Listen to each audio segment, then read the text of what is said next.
Hello, everyone. Thank you for joining us at World of Pets podcast. We love having you here on a weekly basis. And we want our pets to live as long as possible, but we want that to be a good quality life. So, to that end, we on this podcast explore all things about pets and animals so that we can have them around for a long time, but they are living a quality life. So, again, thank you for joining us. Take it away, hosts. Welcome back to World of Pets podcast. We are brought to you by debspets.com. That's DEBSPETS.com. Go there to find everything you need to know about pet and human health and wellness. That's DEBSPETS.com.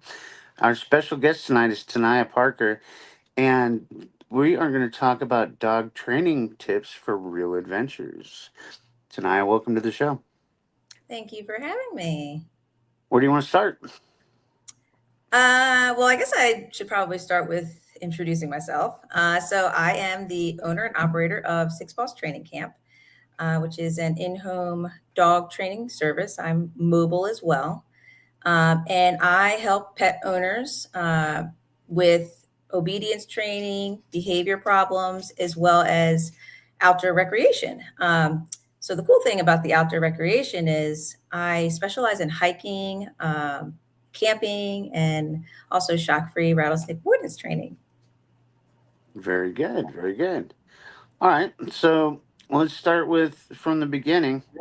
When you're starting to train people to take their dogs on adventures, clearly hmm you have to start in a controlled environment. And what would that look like? Yeah, so typically when someone books a call with me, first they'll book a call. And so I kind of get an idea of what their training goals are. And it could be, all different things. It could be some anywhere from potty training to just the basics to my dog is destroying my house to I can't get my dog in the car. It could be a number of things. And so once I, figure out what the client's top two training goals are, I will create a custom training plan around those goals to help them achieve those goals. Um, Most people and dogs are comfortable in their home environment, which is why we always start in the home environment. And so everything, it doesn't matter what their goals are, we always start in the home environment and we just start with some foundational training. And then each program builds upon that and we work on distraction training. So a lot of dogs, they're great obeying in the home, but as soon as you take them out in public, everything they knew goes out the window. um, and so we really start, we meet the dog where they're at, where they're comfortable, what they can do, and then we start building upon that. And so the programs, they go anywhere from just the basics, your sit, stay, down, come, to all the way up to off leash reliability. If you're like a camper or hiker and you want to reach that ultimate goal with your dog, we have packages to help you achieve that goal. But everything always starts with the foundation of in the home, that one-on-one personalized training, and then we build upon that from there. Okay. So let's say you have two dogs, and once you finish the in-home training, now do you take them out with the owner to start walking around the neighborhood together so they can encounter Yeah. other dogs? Yep. And so once they've graduated from the home, we'll start in the neighborhood. It's technically I call it the public intro because, even though they're outside their home, they're still in a familiar area. The neighborhood, the buildings look familiar. Right. And we start working on reliability with the obedience command under basically public distraction. Right. And usually, some neighbors, they're not so far as so busy where the dog can't focus at all. Plus the dog is comfortable and generally familiar with their home environment and their neighborhood. And so it's a nice, mediocre step between in-home and full public distraction where we'll actually go out to dog-friendly stores in Tucson. So that's Okay. where they're not at home. We're meeting at a new environment. The dog may or may not have ever been there before. And that's where we really start working into the behavioral reliability under serious public distraction. Yeah. Well, that makes sense. I've worked in grocery stores and box stores and stuff, and people bring their dogs through, and they always have the vest on them that says "Service Dog, Do Not Touch" and all that stuff. So you're talking about a little bit different. So you're talking about actually just taking a dog that you're trying to train to the environment and Hmm. doing commands in process as you're shopping. Like, okay, they know you're looking, they're just automatically going to sit, or do you tell them to sit? No, so we'll tell them to sit, or you could train them to automatically sit if that's your desire. So the training I'm talking about is I'm not a service dog trainer, Hmm. but there are many individuals who they don't need a service dog, but they just want to be able to go places and take their dog out in public with them to dog friendly places, such for Right. example Starbucks. You want Right. to go have coffee with a friend and sit on the patio and have your dog to be able to just kind of hang out with you and not be disruptive. So places like that, we're like the in between for everyone else who's like, Mm. we're not doing the service dog training, we're just at least trying to get you out and have more access to do things with your dog. And a lot of times the reason people don't necessarily do that is because of behavioral challenges. They may not want the full service dog package, but they just want to be able to take their dog out and enjoy having a pet. Sure. Sure. So beyond just taking your dog out, and we're talking about adventures. This is my favorite part about animals is taking them on adventures. And Yes. I have only owned dachshunds my whole life, and they were one of the easiest ones to train into that because I had a fence. And as soon as I'd let them out in the loose, they're like, "Where's the fence? Where's the fence? Where's Dad? Where's the fence? Where's Dad?" Where would you start with that? Do you take them to a dog park to let them off Mm. leash first? Yes. So, well, not, yeah, or any area that's fenced and secure. It doesn't necessarily have to be a dog park because sometimes dog parks, um, there's risks when you take, your dog to a dog park, especially if it's busy. Sure. If you're going to go that route, I would say go during a very non-busy hour. If you're practicing your off-leash obedience, but any fenced-in secure area will do. Okay. Um, and so, I have a dachshund too. And this is how I started with him. So we obviously started off in the home. We got the, leash training down. We went to, all the hardware stores or any other pet friendly places so that he could, build that reliability under distraction. And I actually would take him actually to the dog park during off hours when there's nobody there, and we would practice our off leash training. And I made a game out of it. And so, there's a saying like, even if you have a dachshund, never trust them off leash. Um, and to an extent, that is true.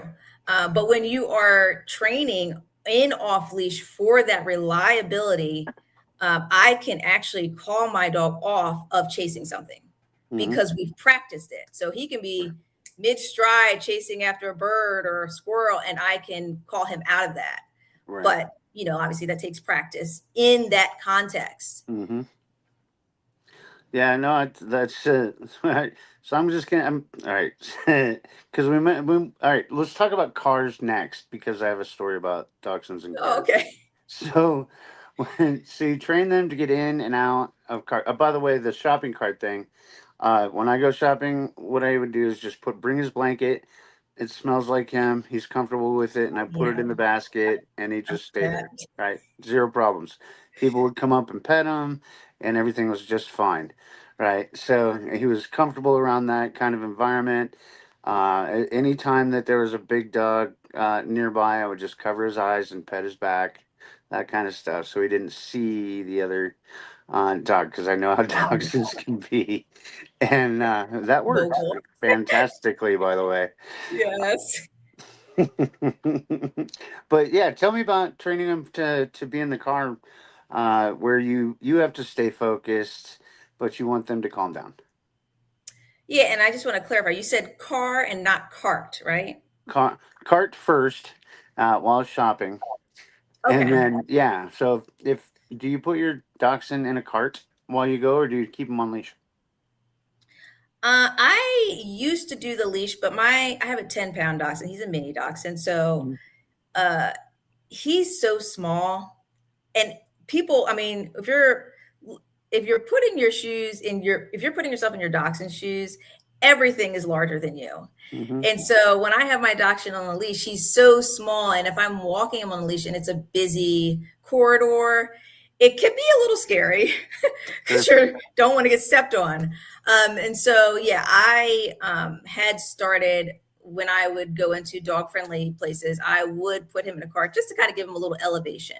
Yeah. Um, and so for training that, I would start with the cart not moving Okay. and preferably in a deserted parking lot where there's not like a lot of things going on.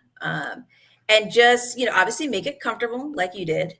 And then just put them in there. Don't move the cart at all. And, just reward with treats or whatever the dog likes. Right. And then when they're comfortable at that stage, you move it a little bit. Don't go full force. Don't start, just wandering around. Move it a little bit, then stop.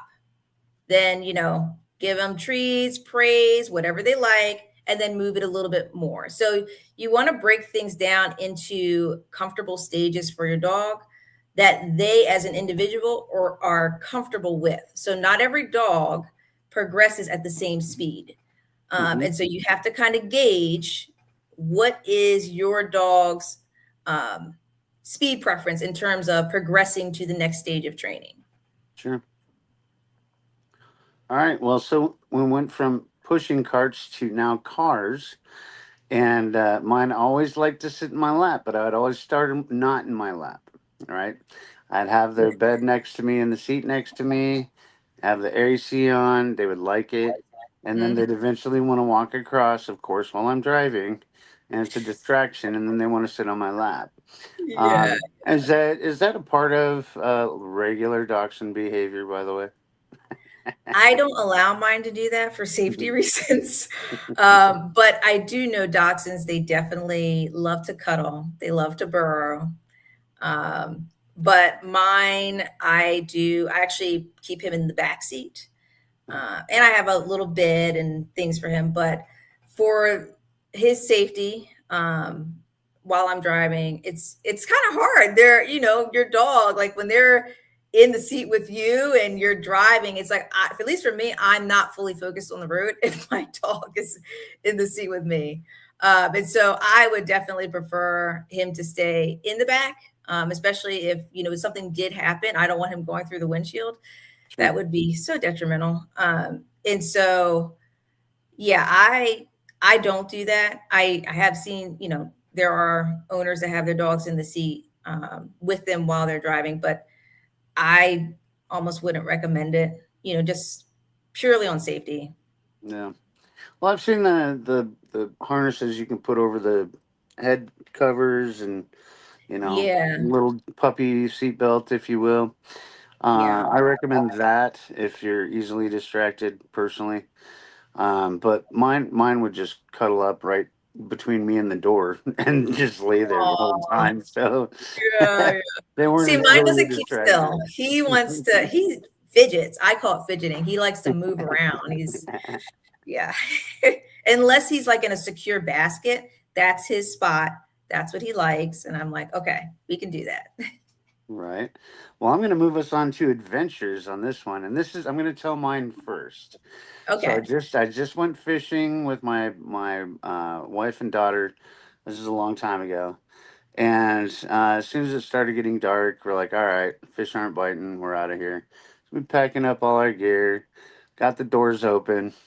I got Duke, which is a black silver dapple, long hair, and Peyton, that's white and brown, just like your dog. And so they both jump in the back. We're still packing all of our stuff up and get everything together. Okay, cool. I get in, start the car. Peyton jumps into my lap and we drive off. I'm thinking Duke's still in the back.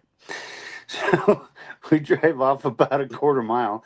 Turns out he jumped into the car and out of the car. And Oh because he was my gosh. because we, because he was black, we didn't see him. So we get like a quarter mile up. I'm like, Duke is normally like at least yipping at this point, right? I'm like, where's Duke? I don't know. It's like he just got in the car. I put him in the car. I was like, oh no. So we go back and we drive back down to the lake, and he's just sitting there looking at us like we're the idiots. Oh my gosh. I was like, get in the car. Come on, boy.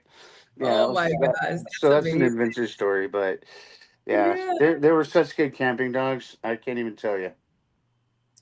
that's amazing. Yeah.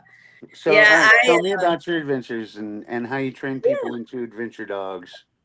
Yeah, so I actually do, in the cooler months, I do what's called adventure trails hikes, where I will take people and their dogs on basically mini hikes with their dogs. And it's great opportunity for people to either practice training that they've learned with their dog, or kind of get their dogs out and get a little more exercise than they normally would. A lot of my hikes are they're not too strenuous. So I Mm, have hikes anywhere from that are completely flat for straight beginners to ones that have a little bit of elevation for those larger dogs who might want a little bit more exercise. mm, And it varies, and I do them once a month. Um, and it's just a good way to get people out, adventuring with their dogs. And it's so amazing to see the relationship between the owner and the dog, because it actually changes in that context. It's almost like if you had a dog where at home they tend to ignore you, or not listen as much, or aren't the best on commands. When you take them in a wilderness setting, it's like they're one. It's yeah. so interesting to see, like especially when they're navigating terrain. It's just the demeanor changes like instantly, Mm. and it's a pretty awesome thing to see, between the owner and the dog. It's just like, okay, we're out here now. We need to rely on each other. So super super cool. One of my So me and my dog Sprout, we do tons of adventures. He's pretty much been all across the country with me. He knows how to go on the plane. He's pretty much used to it all. Cross country driving, everything. But He has one a time I was, license? huh? Does he have a license? I know he should. Like by this time. So it's Yeah, your turn. It's your turn to drive. I know. I wish. Oh, he gets chauffeured everywhere by his um but we were actually on Mount Lemon, and I actually have what's called it's a dog carrier, but it acts like a backpack, like like a hiking Okay. backpack, and you can carry your dog in it. But this particular occasion I hadn't brought it, and this trail that I was on, it was the first time on this trail. And so we went down the trail. Is I don't know, maybe about 2.5 miles. Went down. It started at a higher elevation, and then obviously went down in a little canyon. Um, and when we got to the rock point that we were at, my dog, he was so ecstatic with the wind that he stood on the rocks, and his ears are like this, and he's smiling, and he's just having a good old time. Playing Batman. Well, uh, Bat dog. yeah, it was great until we had to come back up. So as we're making our way back up, obviously he's got short little legs. He got tired, and it was at that moment that I realized, dang, I really should have brought my backpack carrier for him. So I was like, well, we're going to improvise. I'm going to hoist you over my shoulders. And he sat right on my shoulders, and I was basically carrying him, Aw. canyon. But the cute thing about it, and I actually ended up getting a picture of this, he was having a good old time. He'd never been at that height because he's a dachshund. So the way they see everything, everything's larger. So when I had him on my shoulders, he was like, what? Like, this point of view is amazing. It's like, And come on, look, indeed, heaven's I'm right like there. huffing and puffing out of breath. And he's just having a blast. It was so funny. That's so cute. Yeah, yeah. That's what I loved about dachshunds so much. Like they're literally the only breed I've had, but I can relate to that a lot. Like they get nervous the first few times you pick them up, but once they get comfortable with that, they're like, "Oh wait, I can see more." I And know. once they get cut, they get used to the way you hold them and Hmm. secure them in the process. That's great. That's a great story, actually. I wouldn't have Yeah. thought to do that. I would have been like, "All right, suck it up, Buttercup. Get to walking." Yeah. Yeah. So yeah, I was out of breath, but he was once again being chauffeured with an amazing view. Yep. Man, it's like hiking up Pikes Peak when you're 10. That's one of my adventures. I didn't have a dog though. But Oh my so God. tell me about another adventure that stands out to you. Let me see. So this one actually was not in Tucson. I actually did a road trip uh, up the northern, I guess, up to northern Arizona to Antelope Canyon. Um, and so obviously my dachshund goes everywhere I go. And so that was uh, like a multi-town adventure because we hit Sedona, we did Flagstaff, we did Antelope Canyon. Although they don't allow dogs in Antelope Canyon, but you can take them to Gila Bend, Horseshoe Bend. Sorry, Horseshoe Bend. So that was really cool. And for the most part, like I will let Sprout walk, but I always have my carrier because if he ever gets tired, he can kind of just hang back and then just kind of watch everything. The Horseshoe Bend was really cool because of the scenery.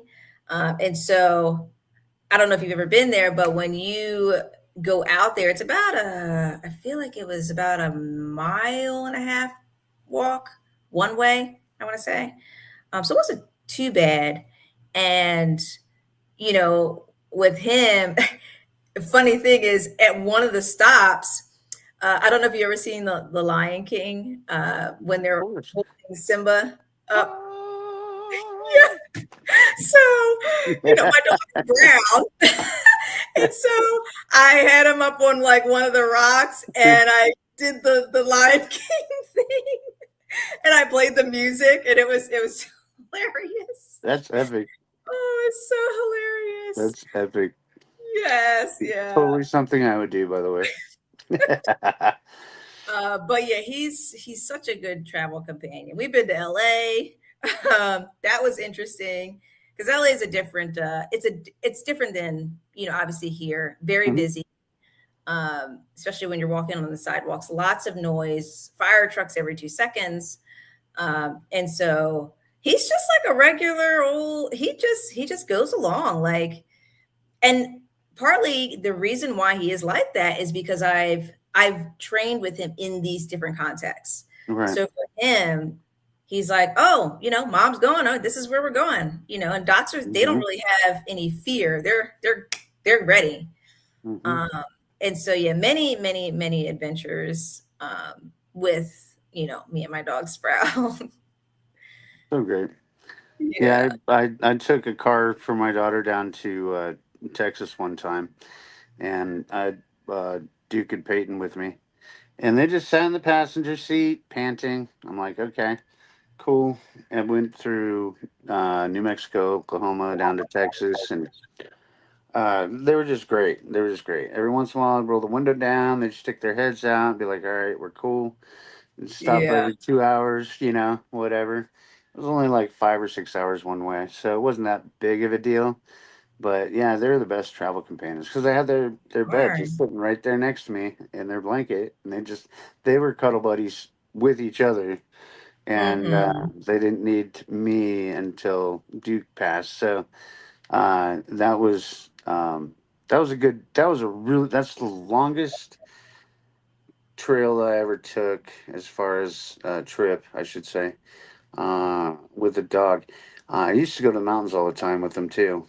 And Oh, when I got to my friend's house, I walked him around the perimeter of the property, and let them sniff it, let them mark their territory, that kind of stuff. And then the next day, I just let them loose out the door. I was like, "Oh, let's see what happens." And man, they stayed within that perimeter like you wouldn't believe. So loyal, yeah. so good. I noticed when I used to do a lot of camping when I was in uh, northern Nevada, so way up in Ely, Nevada. Mhm. I was working up there as a wildlife research technician, and on the weekends I would take Sprout camping with me.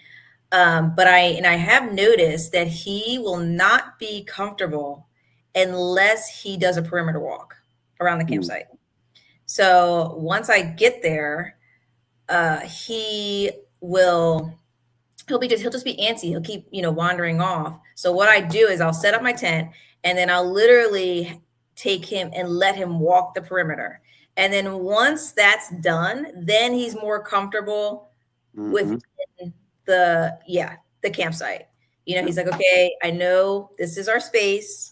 And there's no need for me to kind of like, wander off or anything. And yeah, that's just one thing I kind of noticed that made him more comfortable when we're setting up, because I would do dry camping, so there's nothing but a fire pit in the woods. So Yep. I usually set my perimeter after about a 2-hour drive too. So, yeah, yeah, so tonight, to do me a favor, tell them everybody where they can reach you, how they can contact you. I just saw a message pop in. We'll address that in a minute. But yeah, tell, yeah, any website, anything like that. yeah. So you can reach me via phone number. So my phone number is 520-261-3351. You can also reach me on my website, which is sixpawstrainingcamp.com. And then I also have a LinkedIn, a Facebook, and an Instagram. And if you just put Six Paws Training Camp, I'll pop up. Six Paws Training Cab. That's awesome. So somebody did ask, in walking the perimeter, does the animal smell for other animals? Yeah, he's taking in all sorts of information when he's walking the perimeter. Um, and I think, for him especially, once he knows the perimeter, and he smelled all the scents. He then, once I do the perimeter and I let him loose, he'll continue to smell around within the perimeter because there's tons of scents. But he knows that this is the boundary line, of our campsite. Um, and so yeah, scents. Dogs are very scent oriented animals. Yeah. And so you have to remember they that is how they basically mostly navigate their environment. Yes, they can see, yes, they can hear, but when they were born, that came later. They use their sense of smell to find their litter mates. They use their sense of smell to find their mother. They could not see and they could not hear. And so, as they grow up, that is still the most powerful form of navigating their environment. That is a fact I did not know. I knew they couldn't see for 6 to 8 weeks. I did not know their hearing didn't develop. That's interesting to Yeah, me. their ears are closed when they're born. Wow. I did not Yeah. know that. I just learned something new. Check one off for today. I'm done. I'm out. So yeah, no, and I can totally relate to that because as far as the smell thing, every time that I would get a new toy after Peyton would chew up his toy, all I would do is put it in his mouth so that he can get his own scent on it, and I'd throw it. Mhm. And because he was mostly blind, he'd still go down the hill and find that dang ball. Yeah, It might take him a half hour, but he will come back with that ball. that ball. Yeah. So He recognizes the scent. Yes. yeah, it's so important. All right. Well, Taniyah, thank you so much for joining us tonight. I think we've got more stories that you can tell in the future. Love to talk to you after the show, too. Awesome. But once again, go to debspets.com. That's DEBSPETS.com, where you can find everything you need for pet and human health and wellness. Magical things that we have to offer there, very reasonably priced. So we'll talk to you guys next week. Thank you. I'm glad that you joined us for At World of Pets podcast. We would like for you to take a look at what our sponsors have to offer, and that sponsor is debspets.com. You can access it through the QR code, or you can just go to the website. So thank you for joining us, and hope to see you again next week.